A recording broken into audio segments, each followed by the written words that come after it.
Մենք արդեն հիմա մենք նկատում ենք ոչ թե առանձին եղանակային շեղումներ, այլ մոլորակի կլիմայական համակարգի համակարգային ապակայունացման նշաններ։ Համաշխարհային օվկիանոսի կուտակած ջերմության ընդհանուր քանակը։ Դա համապատասխանում է ողջ մարդկության մոտավորապես 37 տարվա ընդհանուր էներգիայի սպառմանը։ Դա նշանակում է, որ հետագայում կարող է ձևավորվել ավելի խոշոր կարկուտ, տեղումների բաշխման մեջ դիտվել ավելի արտահայտված անոմալիաներ և ավելի կտրուկ անցումներ երաշտի և տեղատարապ անձրևների միջև։ Մարդկությունը առայժմ կարողացել է տեսողականորեն դիտարկել այդ տարածքի 0,1%-ից պակասը։ Համաշխարհային օվկիանոսն այսօր տաքանում է ոչ թե պարզապես արագ, այլ արագանում է հենց նրա տաքացման գործընթացը։ Միկրո և նանոպլաստիկը, աղտոտելով օվկիանոսն ու մթնոլորտը, միջամտում են ջերմափոխանակության, գազափոխանակության, ամպերի գոյացման և ջրային ցիկլի գործընթացներին։ Բնության համար հավասարապես հոգ չէ, թե որքան հարմարավետ են զգում ինստիտուտները կամ ինչ-որ մեկի քաղաքական ռազմավարությունները։ Գործընթացների ֆիզիկան ընթանում է իր հունով, անկախ մեր կասկածներից։ Բարև ձեզ, իմ անունը Էքոն Չոլակյան է։ Այսօր ես կցանկանայի քննարկել կլիմայագիտության ամենակարևոր հարցերից մեկը՝ օվկիանոսի տաքացումը։ Մենք կդիտարկենք, թե ինչպես է օվկիանոսի արագացող տաքացումը դուրս գալիս ընդունված մոդելների շրջանակներից, ինչ է թաքնված օվկիանոսային ջրերի խորքերում և ինչպես է դա փոխում կլիմայի կանխատեսելիության մասին մեր պատկերացումները։ Արդեն հիմա մենք դիտարկում ենք ոչ թե առանձին եղանակային շեղումներ, այլ մոլորակի կլիմայական համակարգի համակարգային ապակայունացման նշաններ։ Թույլ տվեք հիշեցնել։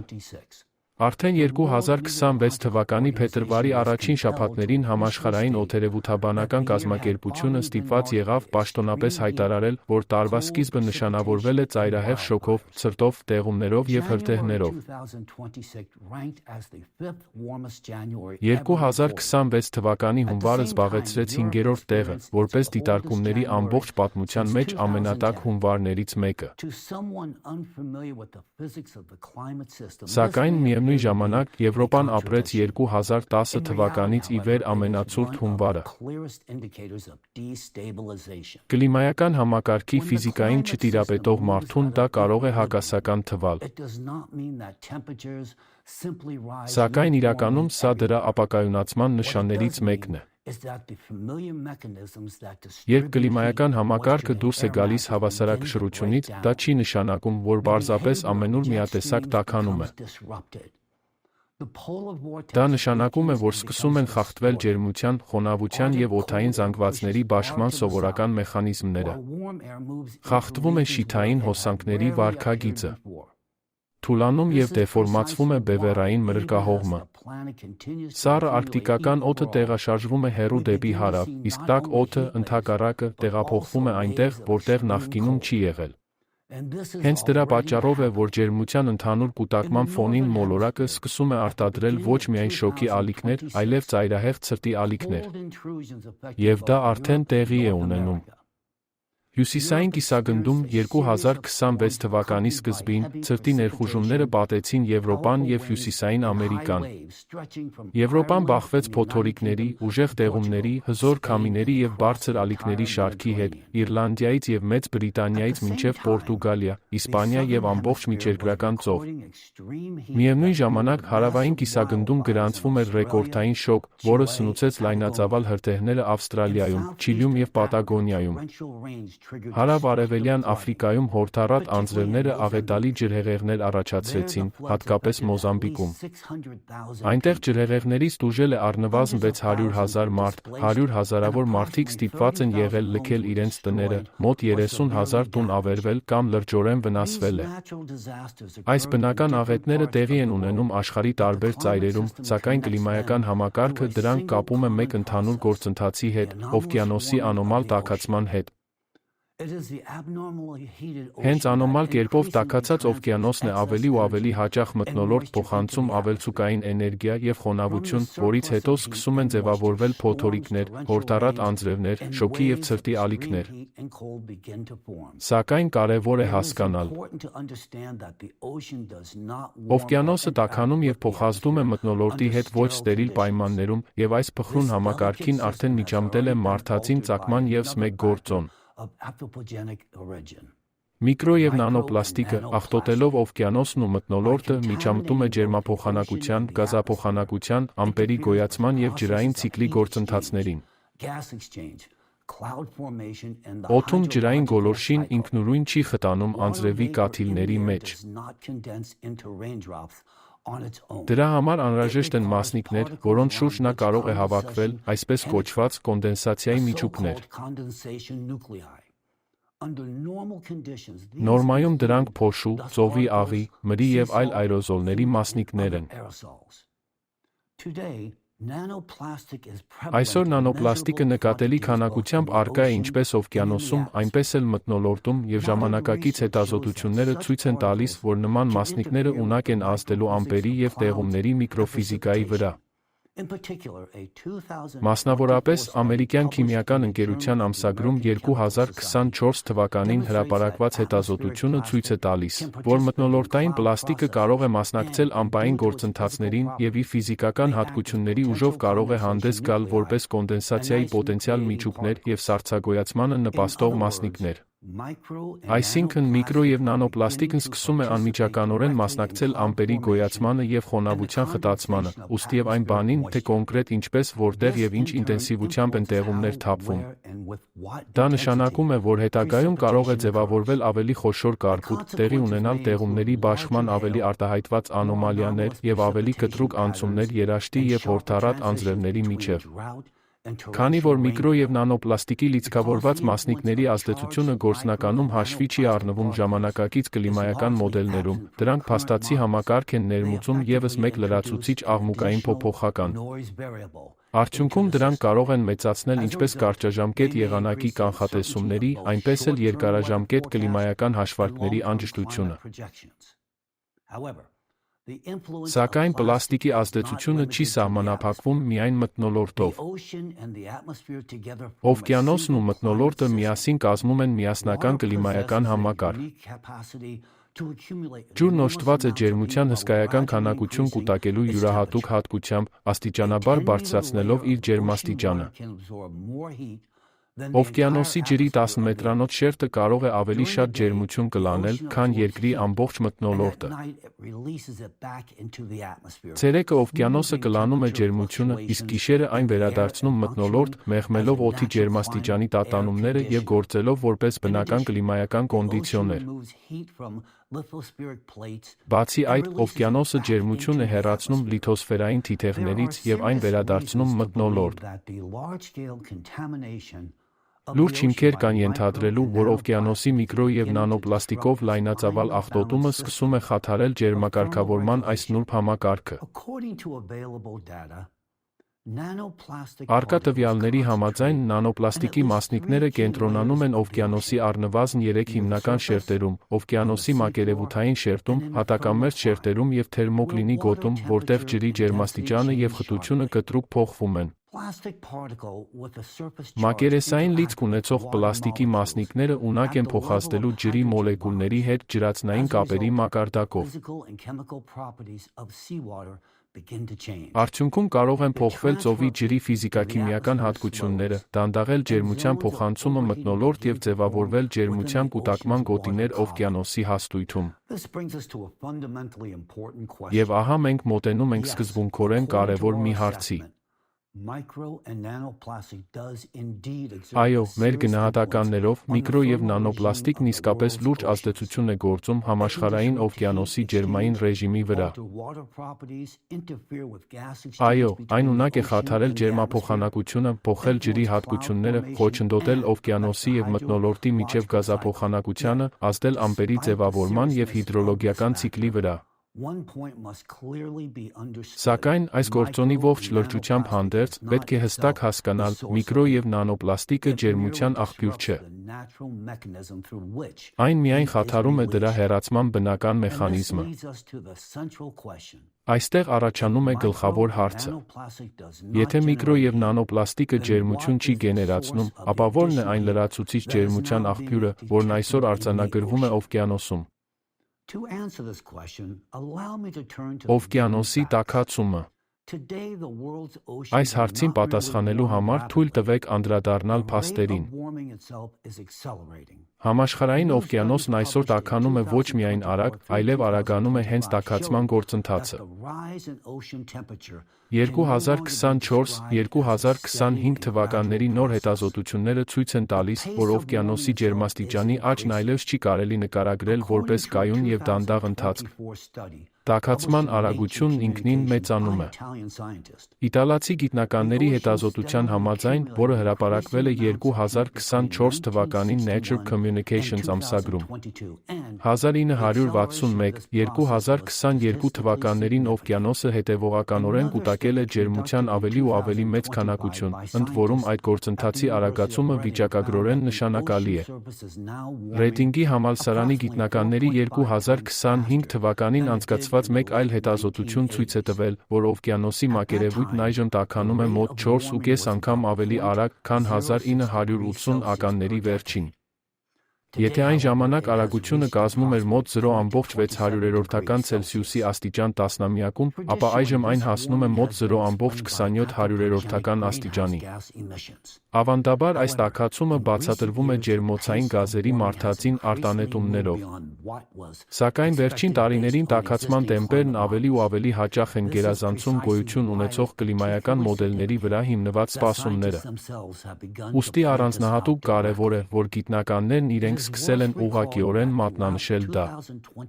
Թույլ տվեք հիշեցնել, որ 2023 թվականի ընթացքում և 2024 թվականի սկզբին օվկիանոսի գլոբալ ջերմաստիճանը 450 օր անընդմեջ հասնում էր ռեկորդային արժեքների, ինչն այդ պահին աննախադեպ երևույթ էր։ Մայամի համալսարանին կից Ռոզենստիլի անվան ծովային և մթնոլորտային երկրային գիտությունների դպրոցի ավագ գիտաշխատող դոկտոր Բրայան Մակնոլդին NBC News-ին տված հարցազրույցում նկարագրել է այս իրավիճակը. «Մեջբերում եմ. խնդիրը միայն այն չէ, որ մի ամբողջ տարի դիտվել են օվկիանոսի ռեկորդային բարձր ջերմաստիճաններ, այլ նաև այն, թե ինչ ահռելի տարբերությամբ դրանք գերազանցեցին նախորդ ռեկորդները։ Դա նույնիսկ մոտավորապես համեմատելի չէ այն ամենի հետ, ինչ եղել է նախկինում»։ Ավարտվեց մեջբերումը։ Այն ժամանակ ՆԱՍԱ-ի Գոդարի անվան տիեզերական հետազոտությունների ինստիտուտի տնօրեն Գևին Շմիդտը France Press գործակալությանը տված հարցազրույցում ընդունել էր, որ տեղի ունեցողում կարող են ներգրավված լինել նախկինում չհաշվառված գործոններ։ Թույլ տվեք նաև մեջբերել նրա խոսքերը. «Մեջբերում, երկարաժամկետ միտումները մեզ համար հասկանալի են։ Դրանք պայմանավորված են ջերմոցային գազերի արտանետումներով և մարդածին ազդեցությամբ։ Սակայն 2023 թվականի իրադարձությունները հնարավոր չէ բացատրել միայն այս գործոններով։ Դրանց ավելացել է ուրիշ բան։ Եվ այդ ինչ-որ ուրիշ բանը զգալիորեն ավելին է, քան մենք սպասում էինք կամ առայժմ կարող ենք բացատրել»։ Մեջբերման ավարտ։ Ըստ էության խոսքը վերաբերում էր նրան, որ դիտվող ջերմաստիճանները ոչ միայն գերազանցեցին նախորդ ռեկորդները, այլև մատնանշեցին տաքացման լրացուցիչ մեխանիզմի առկայությունը, որը դուրս է գոյություն ունեցող կլիմայական մոդելներով նկարագրվող սովորական երկարաժամկետ միտումների շրջանակներից։ Բրիտանացի ծովային երկրաֆիզիկոս դոկտոր Ռոբ Լարթերը նույնպես շատ ցուցիչ մեկնաբանություն է տվել The New York Times-ին. «Մեջբերում եմ. Սա բավականին տագնապալի է, մասամբ այն պատճառով, որ ես չեմ լսում ոչ մի գիտնականի, ով կունենար համոզիչ բացատրություն, թե ինչու ենք մենք նման ուժեղ շեղում դիտում։ Բայց հիմա տպավորություն է ստեղծվում, որ փոփոխությունները, պարզվում է, որ շատ ավելի ուժեղ են և զարգանում են ավելի արագ, քան մենք սպասում էինք»։ Մեջբերման ավարտ։ Սենթ Թոմասի համալսարանի պրոֆեսոր Ջոն Աբրահամը ևս բացահայտ արտահայտվեց այս հարցի շուրջ. «Մեջբերում եմ. Ես իսկապես մտավախություն ունեմ, որ գործում է ինչ-որ լրացուցիչ գործոն, որն առաջացնում է ծովի մակերևույթի ջերմաստիճանի երկարաժամկետ փոփոխություններ, որոնք մենք չէինք կանխատեսել»։ Մեջբերման ավարտ։ Լսեք, թե ինչ ասաց նա հաջորդիվ. Մեջբերում եմ։ Այն, ինչն այժմ հանգեցնում է բարձր ջերմաստիճանների, Էլ Նինյոյից բացի այլ բան է, և դա չի կարելի բացատրել այն փաստարկներով, որոնք բերվում էին 6 ամիս կամ 1 տարի առաջ։ Ծովի մակերևույթի ջերմաստիճանը բարձրացել է նաև այլ տարածաշրջաններում, ընդ որում, Էլ Նինյոյի ազդեցության գոտիներից դուրս։ Մեջբերման ավարտ։ Սա ևս մեկ ձայն էր, ի պաշտպանություն այն ենթադրության, որ օվկիանոսի ջերմաստիճանի երկարաժամկետ փոփոխությունների վրա կարող են ազդել նախկինում անհայտ կամ չհաշվառված գործոններ, որոնք բացակայում են գոյություն ունեցող կլիմայական մոդելներում։ Ոչ պակաս կարևոր է նաև այն փաստը, որ օվկիանոսի անոմալ տաքացումը չդադարեց նաև 2025 թվականին։ Չնայած նրան, որ անցյալ տարի օվկիանոսի մակերևույթի ջերմաստիճանը ռեկորդային մակարդակի չհասավ, Advances in Atmospheric Sciences ամսագրի հունվարի 9-ին հրապարակված միջազգային վերլուծությունը ցույց տվեց, որ հենց 2025 թվականին է օվկիանոսը կուտակել ավելի շատ ջերմություն, քան ժամանակակից դիտարկումների ողջ ընթացքում որևէ այլ տարում։ Այլ կերպ ասած, օվկիանոսի մակերևույթի ջերմաստիճանը բացարձակ ռեկորդ չսահմանեց, սակայն տարվա ընթացքում ջրի զանգվածի կողմից կլանված ջերմության ընդհանուր քանակը ռեկորդային էր։ Համաշխարհային օվկիանոսի կողմից կուտակված ջերմության ընդհանուր քանակը, այսպես կոչված, օվկիանոսի ջերմապարունակությունը 2025 թվականին ավելացավ 23 զետաջոուլով։ Դա համապատասխանում է մարդկության մոտավորապես 37 տարվա ընդհանուր էներգասպառմանը։ Եթե կլիմայական համակարգում իսկապես գործում է ինչ-որ լրացուցիչ գործոն, որը հաշվի չի առնված գոյություն ունեցող մոդելներում, ապա հենց դա կարող է լինել այն պատճառներից մեկը, թե ինչու է օվկիանոսը տաքանում ոչ միայն արագ, այլև արագացող տեմպերով։ 2025 թվականը հատկապես կարևոր է հենց այն պատճառով, որ այն թույլ է տալիս դա ավելի հստակ տեսնել։ Այդ տարի օվկիանոսի մակերևույթը ռեկորդային տաքացում չցուցաբերեց։ Այդուհանդերձ, ամբողջ ջրային զանգվածի կողմից կուտակված ջերմության քանակը դիտարկումների ողջ պատմության մեջ ռեկորդային էր։ Սա մեզ թույլ է տալիս կատարել սկզբունքային եզրակացություն։ 2025 թվականին այս անհայտ գործոնը գործում էր ոչ թե օվկիանոսի մակերևույթին։ Հնարավոր է, ավելի ուշ դրա հետևանքները դրսևորվեն նաև օվկիանոսի մակերևույթին։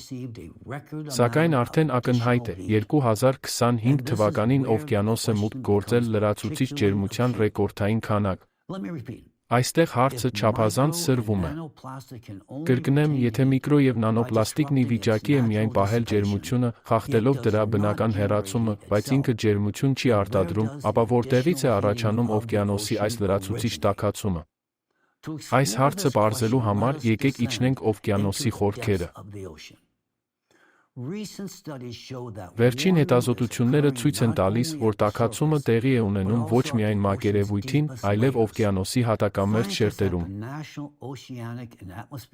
ԱՄՆ-ի օվկիանոսի և մթնոլորտի հետազոտությունների ազգային վարչության գիտնականները պարզել են, որ արգենտինական գոգավորությունում 4500 մետրից ավելի խորություններում 2009-ից 2019 թվականներն ընկած ժամանակահատվածում մեկ տասնամյակում դիտվել է տաքացում Ցելսիուսի 0.200 աստիճանով։ Առաջին հայացքից դա կարող է աննշան թվալ։ Սակայն խոսքը գնում է ոչ թե ջրի փոքր ծավալի, այլ օվկիանոսի խորքային շերտերում ջրի հսկայական ծավալների մասին։ Իսկ նման զանգվածի ջերմաստիճանի բարձրացումը նույնիսկ աստիճանի մասերով պահանջում է էներգիայի հսկայական ներհոսք։ Ավելին, նման խորություններում ջերմաստիճանի տատանումները սովորաբար չափվում են աստիճանի հազարերորդական մասերով, այսինքն գրանցված փոփոխությունը հարյուրավոր անգամ ավելի մեծ է եղել, քան սովորական տատանումները։ Նման պատկեր է նկատվում նաև բևեռային շրջանից հարավ ընկած ջրերում։ Ալֆրեդ Վեգեների ինստիտուտի Հելմհոլցի անվան բևեռային և ծովային հետազոտությունների կենտրոնի օվկիանոսագիրները 2020 թվականին հայտնաբերել են, որ նախորդ 3 տասնամյակների ընթացքում Ուեդելի անտարկտիկական ծովի ջրերը 2000 մետրից ավելի խորություններում տաքացել են 5 անգամ ավելի արագ, քան մնացած համաշխարհային օվկիանոսը։ Ընդ որում, վերին 700 մետր ջրերը, հենց հետազոտողների խոսքով, գործնականում որևէ տաքացում չեն ցույց տվել։ 2018 թվականին Oceanography ամսագրում հրապարակված հոդվածում գիտնականներն ընդգծել են, որ գիտական հանրությունում արդեն աճում է կոնսենսուսը այն մասին, որ օվկիանոսի տաքացումն անդրադառնում է նաև 2000 մետրից ավելի խոր շերտերի վրա։ Կարևոր է նշել, որ նրանց դիտարկման համաձայն 4000 մետրից ավելի խորություններում ամենահարավային խորքային օվկիանոսային ավազանները տաքանում են մոտավորապես 10 անգամ ավելի արագ, քան հյուսիսայինները։ Այս կոնսենսուսը արտացոլվել է նաև կլիմայի փոփոխության հարցերով միջկառավարական փորձագիտական խմբի IPCC-ի 2013 թվականի զեկույցում, որը հիմնված էր մի շարք այլ հետազոտությունների վրա։ Զեկույցում ընդունվում էր, որ օվկիանոսը տաքանում է ոչ միայն մակերևույթին։ 700-ից մինչև 2000 մետր խորության վրա գտնվող ջրի շերտը ջերմություն է կուտակում առնվազն 2003 թվականից սկսած։ IPCC-ն նաև նշել է, որ տաքացումն անդրադարձել է նաև շատ ավելի մեծ խորությունների վրա՝ 3000 մետրից մինչև գրեթե հենց հատակը, հատկապես Անտարկտիդայի հատակամերձ ջրերում։ Ավելին, զեկույցում ուղղակիորեն նշվում է, որ գլոբալ մասշտաբով խորքային տաքացման ամենաբարձր տեմպերը դիտվել են մոտ 4500 մետր խորության վրա։ Այսինքն, խոսքն արդեն փաստացիորեն գնում է ծովի հատակին շատ մոտ տեղի ունեցող տաքացման մասին։ Միևնույն ժամանակ, IPCC-ն ընդգծել է, որ օվկիանոսի խորքային շերտերը շատ ավելի քիչ են ուսումնասիրված, քան մակերևութայինները, քանի որ այդ խորությունների առկա տվյալները մնում են չափազանց սահմանափակ։ Այնուամենայնիվ, զեկույցում նշվել է, որ խորքային և հատակամերձ ջրերի տաքացումը ընդհանուր պատկերի մասն է կազմում։ Օվկիանոսն աստիճանաբար կլանում է ավելցուկային ջերմությունն ավելի ու ավելի խոր շերտերում, իր վրա վերցնելով կլիմայական համակարգի էներգետիկ անհավասարակշռության ավելի քան 90%-ը։ Իմ տեսանկյունից, խոսքը վաղուց պետք է գնար ոչ միայն մակերևութային տաքացման, այլև օվկիանոսի ամենախոր շերտերում տեղի ունեցող փոփոխությունների մասին։ Սա սկզբունքորեն կարևոր փաստ է։ Արևային ռադիացիան չի կարող բավարար բացատրություն ծառայել խորքային շերտերի տաքացման համար, քանի որ արևային ճառագայթումը ջրի զանգված է թափանցում մինչև մոտ 200 մետր, եւ անգամ ուղղահայաց խառնման գործընթացները հաշվի առնելով, մակերևութային տաքացման ազդեցությունը կարող է տարածվել առավելագույնը 700 մետր խորության վրա։ Լայնորեն տարածված է վարկածը, որի համաձայն մակերևութային ջրերը սկզբում տաքանում են արևից և մթնոլորտից, որից հետո գլոբալ շրջանառությունն աստիճանաբար այդ ջերմությունը փոխանցում է ավելի խորքային շերտեր։ Սակայն Չինաստանի օվկիանոսաբանական համալսարանի վերջին հետազոտության արդյունքները նման սխեման լրջորեն կասկածի տակ են դնում։ Գիտնականները բացահայտել են երևույթ, որը նրանք նշանակել են որպես մերձմակերևութային ծովային ջերմային ալիքներ։ Նրանք հայտնաբերել են, որ բոլոր ծովային ջերմային ալիքների մոտ 1/3-ն ընդհանրապես արտահայտված չէ օվկիանոսի մակերևույթին։ Եվս մոտավորապես կեսը կարելի է հայտնաբերել մակերևույթին միայն զարգացման որոշակի փուլերում, քանի որ մյուս փուլերում դրանք մնում են թաքնված ջրի զանգվածում։ Եթե ջերմության հիմնական աղբյուրը մթնոլորտը լիներ, տրամաբանական կլիներ ակնկալել, որ ջերմային անոմալիաները սկզբում առաջանում են մակերևույթին, ապա տարածվում դեպի ներքև։ Սակայն դիտարկումները ցույց են տալիս այլ պատկեր։ Ջերմային ալիքների զգալի մասը գոյություն ունի մակերևութային տաքացումից անկախ։ Այս ամենը վկայում է ներքևից գործող էներգիայի լրացուցիչ աղբյուրի առկայության հնարավորությունը լրջորեն դիտարկելու անհրաժեշտության մասին։ Խնդիրն այն է, որ օվկիանոսի հենց այս հատվածն է ամենավատ ուսումնասիրվածը։ Խորքային շրջանները չափազանց դժվարահասանելի են և շատ թանկ հետազոտությունների համար։ Շատ դեպքերում մեծ խորություններում ջերմաստիճանը չափվում է ոչ թե անընդհատ, այլ միայն հազվադեպ գիտական արշավախմբերի ժամանակ, որոնք կարող են իրականացվել մի քանի տարին կամ նույնիսկ մեկ տասնամյակը մեկ անգամ։ Ծովային կենսաբան և օվկիանոսագետ Սիլվիա Էրլը հաճախ նշում է. «Մեջբերում եմ։ Մենք ավելի լավ ենք ուսումնասիրել Մարսի մակերևույթը, քան մեր օվկիանոսների հատակը»։ Ավարտում եմ մեջբերումը։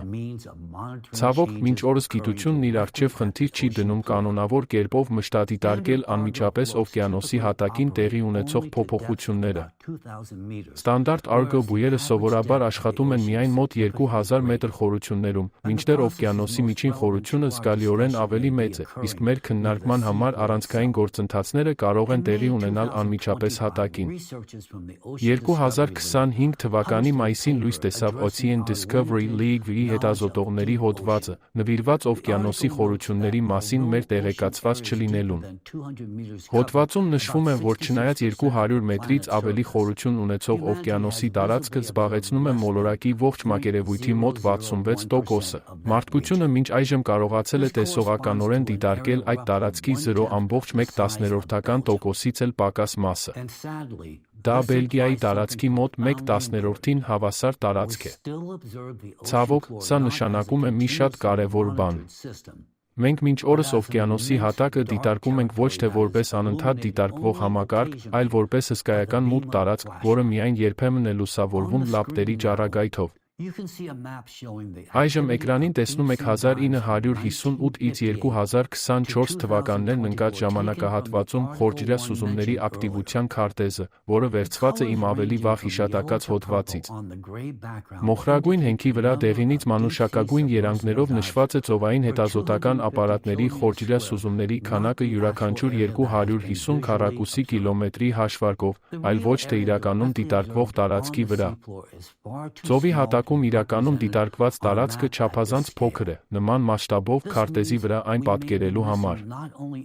Դա նշանակում է, որ մենք կարող ենք տեսադաշտից բաց թողնել ոչ միայն ռելիեֆի առանձին ձևերը կամ էկոհամակարգերը, այլև էներգիայի բաշխման բուն դինամիկան այս հսկայական չհետազոտված տարածքում։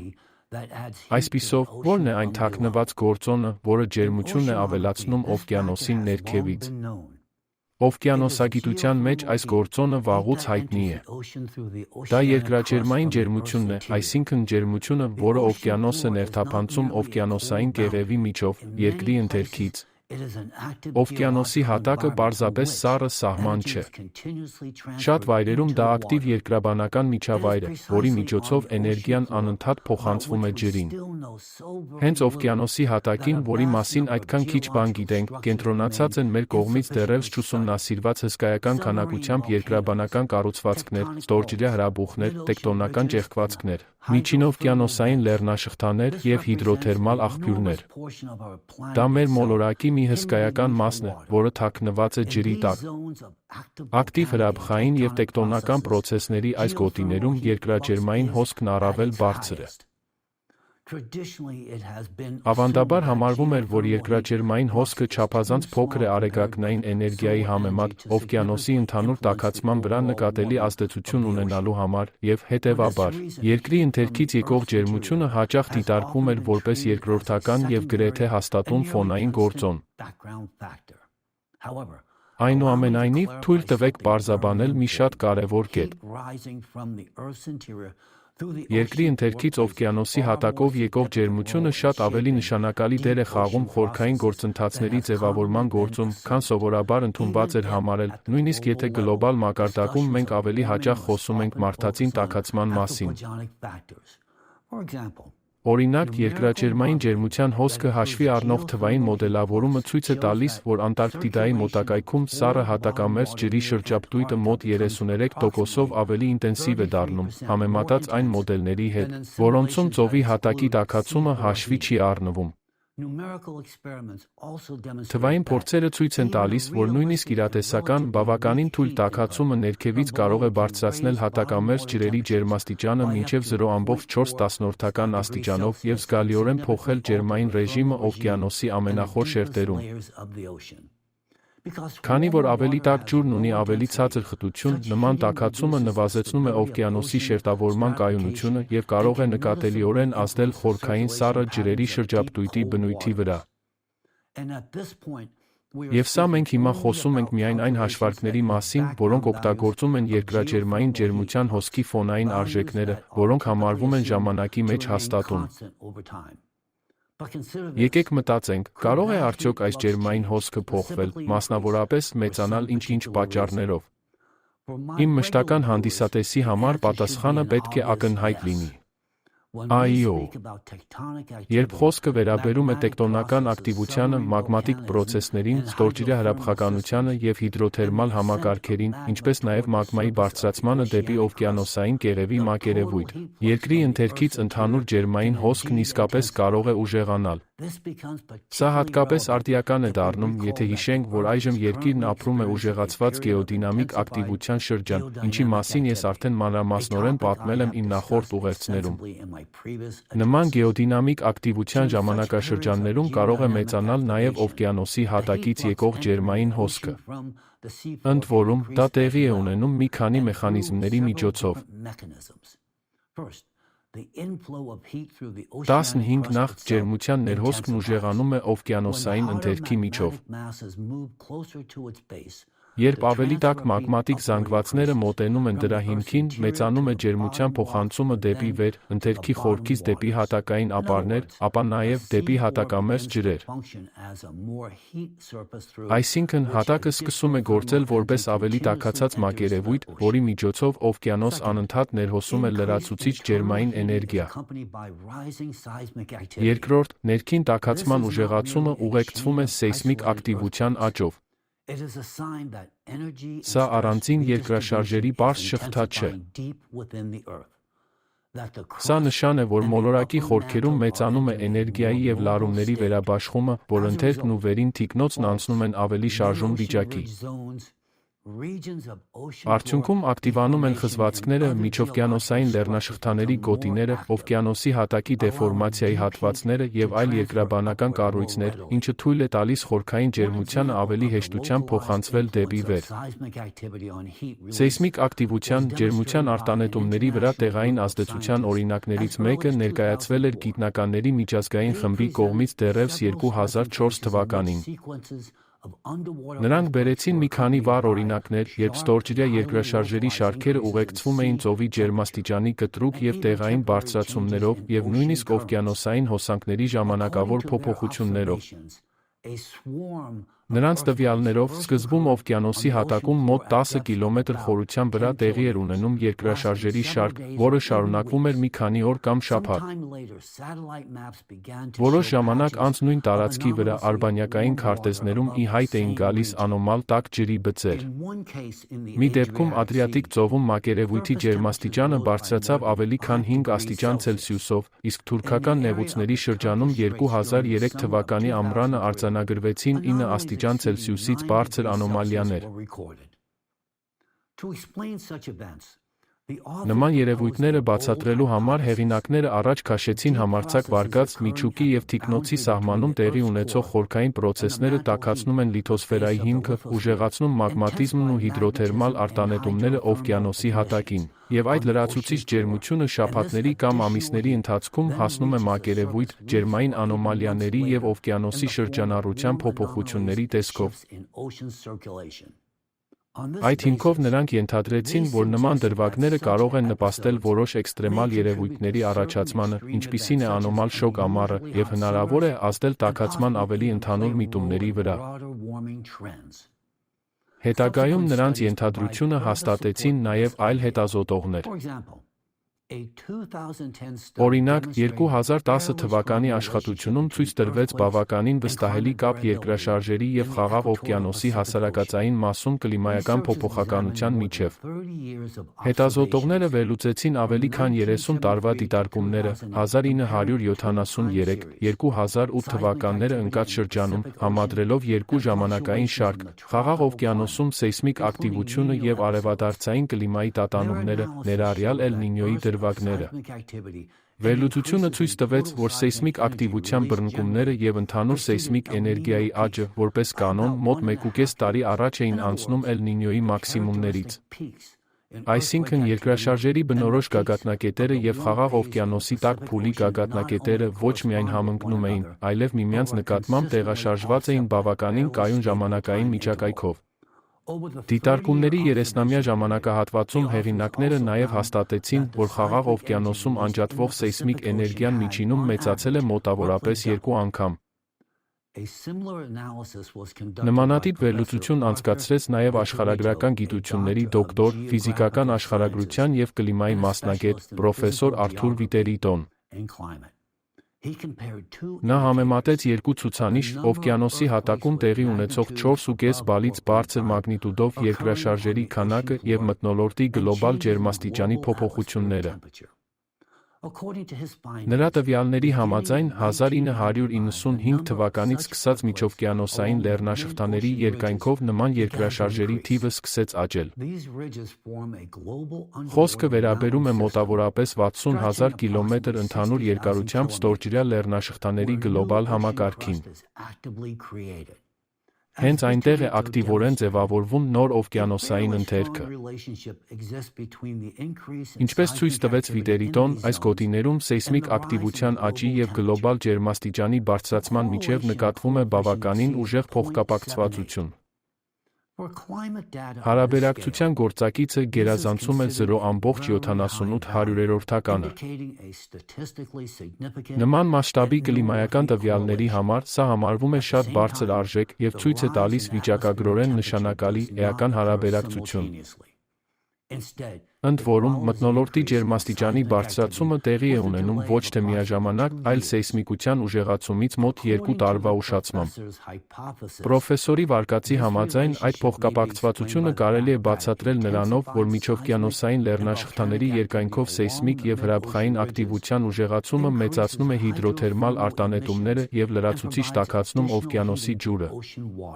Իսկ այնուհետև մոտավորապես 2 տարվա ուշացմամբ այդ լրացուցիչ ջերմությունը փոխանցվում է մթնոլորտ։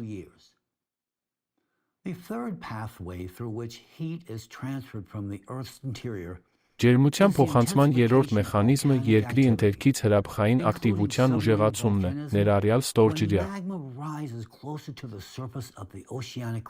Երբ մագման բարձրանում է օվկիանոսային ընթերքի մակերևույթին մոտ, այն ոչ միայն տաքացնում է շրջակա ապարները, այլև տեղ-տեղ ճեղքում է դեպի վեր, ձևավորելով տեղային, բայց չափազանց մեծ էներգիայի աղբյուրներ։ Սա այլևս համաչափ թույլ ֆոն չէ, այլ օվկիանոսին ջերմատվության հզոր իմպուլսներ։ Հարկ է նշել, որ ստորջրյա հրաբխային երևույթները հազվադեպ բացառություն չեն, այլ երկրի վրա հրաբխային ակտիվության հիմնական ձևերից մեկը։ Ժամանակակից գնահատականներով, մոլորակի վրա հրաբխային ժայթքումների մոտ 75%-ը տեղի է ունենում հենց ջրի տակ, և հաճախ այդ խորքային ժայթքումների հետևանքները չեն երևում օվկիանոսի մակերևույթին։ Ուստի մենք տեսնում ենք կատարվողի միայն մի մասը և ոչ միշտ ենք կարողանում լիարժեք գնահատել ստորջրյա հրաբխային ակտիվության իրական ծավալները։ Սակայն նույնիսկ առկա դիտարկումները ցույց են տալիս, որ ներկայումս աշխարհի շատ հրաբխային համակարգերում աճում է անոմալ ակտիվությունը։ Սմիթսոնյան ինստիտուտի տվյալներով տարեցտարի ավելանում է այն օրերի քանակը, երբ երկրի վրա արձանագրվում են հրաբխային ժայթքումներ։ Խոսքը միայն քանակի մասին չէ։ Գնալով ավելի հաճախ են նկատվում դեպքեր, երբ ժայթքած լավան օժտված է անսովոր հատկություններով։ Այն գերտաքացած է և ունի ոչ տիպական քիմիական բաղադրություն, որը բնորոշ է թիկնոցի ավելի խոր շերտերից բարձրացող մագմային։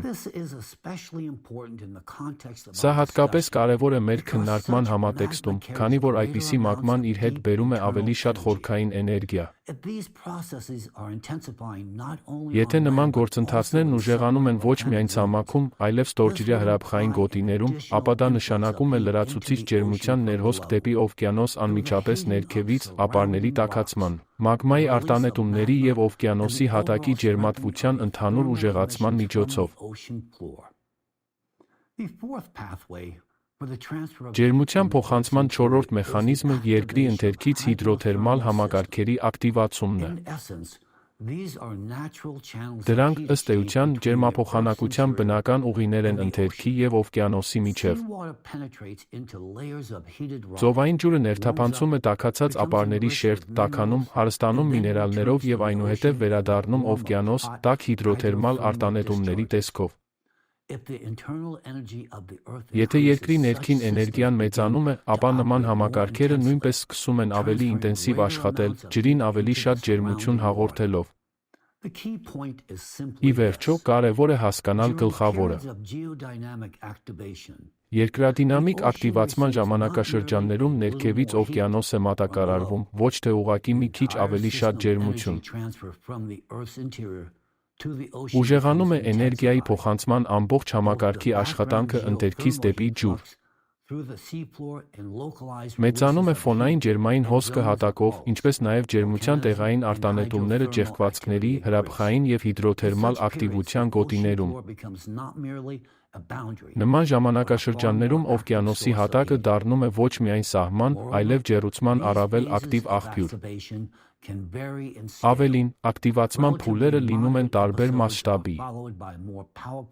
Համեմատաբար չափավոր դրվագները փոխարինվում են ավելի հզոր ինտերվալներով, երբ մոլորակի խորքային թաղանթներ է մատակարարվում զգալիորեն ավելի շատ էներգիա։ Այս ավելի ուժեղ փուլերում ընթերքը տաքանում է ավելի ինտենսիվ, մագմայի բարձրացումն ընթանում է առավել ակտիվորեն, ուժեղանում է երկրակեղևի դեֆորմացիան, երկրաշարժերի քանակն ու մագնիտուդը մեծանում են, հրաբխականությունն ինտենսիվանում է, ինչի հետևանքով էլ ավելի շատ ջերմություն է փոխանցվում օվկիանոսին ներքևից։ Այլ կերպ ասած, խոսքը պատահական տատանումների կամ առանձին անոմալիաների մասին չէ։ Մենք գործ ունենք լայնածավալ երկրադինամիկ գործընթացի հետ, որի ընթացքում երկրի ընթերքում ավելանում է էներգիան, որը փոխակերպվում է ներքին ջերմության և այնուհետև արտազատվում օվկիանոսի հատակի միջոցով։ Սա նշանակում է, որ ներկայումս օվկիանոսի տաքացման մեջ երկրաջերմային ներդրումն արդեն պետք է դիտարկել ոչ թե որպես աննշան ֆոն, այլ որպես գործոն, որն ընդունակ է զգալիորեն ուժեղանալ։ Այստեղ առաջանում է հիմնարար մեթոդաբանական հարց։ Թեև արդեն գոյություն ունեն մի շարք գիտական աշխատանքներ, որոնք համոզիչ կերպով ցույց են տալիս, որ երկրաջերմային էներգիան էական ներդրում ունի օվկիանոսի տաքացման գործում, այդ բաղադրիչը գործնականում շարունակում է անտեսվել օվկիանոսի տաքացման և կլիմայական հաշվարկների գոյություն ունեցող մոդելների մեծ մասում։ Միթե ժամանակը չէ վերանայել այս ասպեկտը և առնվազն սկսել համակարգված կերպով թեստավորել այն սցենարները, որոնցում փոփոխական երկրաջերմային հոսքը դիտարկվում է որպես առանձին ուժեղացնող գործոն։ Օվկիանոսի անոմալ տաքացումը կատակ չէ։ Դա գործոն է, որն անմիջականորեն ուժեղացնում է ջրհեղեղները, անոմալ տեղումները, կարկուտը, փոթորիկները, քամիները և ցիկլոնները։ Եթե օվկիանոսը տաքանում է ոչ միայն վերևից, այլև ներքևից, խորքային ջերմության լրացուցիչ ներոսքի հաշվին, ապա այդ մեխանիզմի անտեսումն արդեն դառնում է ոչ թե գիտական զգուշավորություն, այլ վտանգավոր կուրություն։ Միթե մենք իսկապես պատրաստվում ենք սպասել, մինչև օվկիանոսն այն աստիճան տաքանա, որ սովորական ծայրահեղ երևույթները սկսեն անցնել բոլորովին նոր հզորության մակարդակի, վերածվելով մեգատորնադոների, մեգափոթորիկների և մեգացիկլոնների։ Կրկնեմ, օվկիանոսի տաքացումը տեղի է ունենում ոչ թե գծային, այլ էքսպոնենցիալ։ Այդ ֆոնին անկեղծորեն զարմացնում է, թե որքան հեշտ ենք մենք շարունակում ապավինել մոդելներին, որոնք արդեն մի քանի տարի անընդմեջ նկատելիորեն ետ են մնում դիտարկվող իրականությունից։ Տպավորություն է ստեղծվում, որ դրանց կանխատեսողական արժեքից գործնականում արդեն հրաժարվել են, փոխանակ անկեղծորեն ընդունելու, որ ժամանակն է վերանայել հենց մոդելները։ Այստեղ ես կրկին ստիպված եմ վերադառնալ միկրո և նանոպլաստիկի թեմային։ Միլիոնավոր տարիների ընթացքում Երկիրն ունեցել է ինքնակարգավորման հզոր համակարգ, մի տեսակ բնական իմունիտետ։ Նրա գլխավոր տարրերից մեկը համաշխարհային օվկիանոսն էր, որը գործում էր որպես մոլորակային ջերմակարգավորիչ։ Կլանում, վերաբաշխում և հեռացնում էր ավելորդ ջերմությունը, այդ թվում ընթերքից եկողը։ Հենց այս մեխանիզմն էր օգնում մոլորակին անցնելու ընթերքի երկրադինամիկ ակտիվացման ժամանակաշրջանները։ Բայց մենք սկսել ենք խաթարել այս մեխանիզմը։ Ամենավտանգավոր գործոններից մեկը օվկիանոսի միկրո և նանոպլաստիկով լայնածավալ աղտոտումն է։ Խոսքն այլևս ջրի մեջ եղած աղբի մասին չէ, այն նյութի մասին է, որը միջամտում է օվկիանոսային ջերմափոխանակության բուն ֆիզիկական օրենքներին։ Միկրո և նանոպլաստիկի ազդեցության տակ ջերմության փոխանցման նուրբ մեխանիզմների խաթարման հետևանքները շատ ավելի լուրջ են, քան ընդունված է համարել։ Օվկիանոսը ոչ միայն տաքանում է։ Այժմ այն ավելի վատ է հեռացնում ջերմությունը, այդ թվում այն, որը պետք է հեռանար երկրի ընդերքից երկրադինամիկ ակտիվության ժամանակաշրջանում։ Սա նշանակում է, որ լիթոսֆերային թիթեղները սառչում են ավելի քիչ արդյունավետ, և խորքային ջերմության մի մասը սկսում է կուտակվել համակարգում։ Սա մոլորակի ջերմակարգավորման մեխանիզմին շատ լուրջ միջամտություն է, ստեղծելով վտանգ, որ մոլորակի երկրադինամիկ ակտիվության ներկա ժամանակաշրջանը կարող է ավելի հզոր լինել, քան երկրի վրա նախկինում եղած որևէ մեկը։ Արդյունքում մենք գործ ունենք նոր տիպի համակցված ճգնաժամի հետ, երբ լրացուցիչ ջերմության աղբյուրը երկրի աճող երկրադինամիկ ակտիվությունն է, մինչդեռ միկրո և նանոպլաստիկն արգելափակում է այդ ջերմության հեռացման բնական մեխանիզմները և միաժամանակ խաթարում մթնոլորտային պրոցեսները։ Մարդկությունը դեռ պատրաստ չէ նման ճգնաժամի։ Այսօր գործողությունների հնարավորությունների պատուհանը չափվում է այլևս ոչ թե տասնամյակներով, այն չափվում է տարիներով։ Եվ ես սա չեմ ասում որպես հռետորական հնարք, այլ ելնելով այն փոփոխությունների արագությունից, որոնք մենք արդեն դիտարկում ենք օվկիանոսի տաքացման արագացում, եղանակային անոմալիաների աճ, սեյսմիկ և հրաբխային անկայունության ուժեղացում, ինչպես նաև հիդրոսֆերայում և մթնոլորտում միկրո և նանոպլաստիկի շարունակվող էքսպոնենցիալ կուտակում։ Այն ֆոնին, թե որքան արագ է փոխվում օվկիանոսը, շարունակել այս խնդիրների լուծմանը մոտենալ անվերջ համաձայնեցումների տեմպերով, լուրջ հետևանքներ է խոստանում։ Դժվար է լուրջ հիմնավորումներ գտնել և 10-20 տարի քննարկելու համար, թե արդյոք մենք պատրաստ ենք ճանաչել նոր գործոնները և որքանով են դրանք տեղավորվում հին մոդելների մեջ։